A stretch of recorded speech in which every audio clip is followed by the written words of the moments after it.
2025-26 ఖరీఫ్ సీజన్లో జిల్లాలో 50,000 మెట్రిక్ టన్నుల ధాన్యం సేకరణకు లక్ష్యంగా పెట్టుకున్నట్లు సంయుక్త కలెక్టర్ అశుతోష్ శ్రీవాస్తవ తెలిపారు.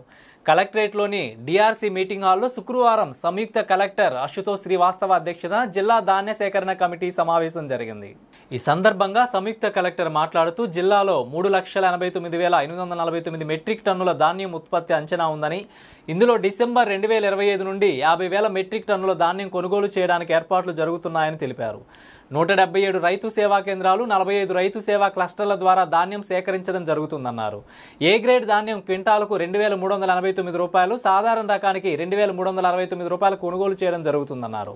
వ్యవసాయ అధికారులు ఈ పంట ఈకేవైసీ 100% పూర్తి చేయాలని సంయుక్త కలెక్టర్ ఆదేశించారు. వ్యవసాయ అధికారులు పండించిన పంట రకాన్ని గుర్తించాలని, తేమ శాతం అధికంగా ఉండకుండా చూడాలని చెప్పారు. ధాన్యం సేకరణ నిబంధనలను రైతులకు తెలియచేయాలన్నారు. సమావేశంలో general manager civil supply P Jayanthi, పౌర సరఫరాలు, వ్యవసాయ, రవాణా, మార్కెటింగ్ శాఖల అధికారులు, జీడీసీఎంఎస్ బ్రాంచ్ మేనేజర్ మిల్లర్లు పాల్గొన్నారు.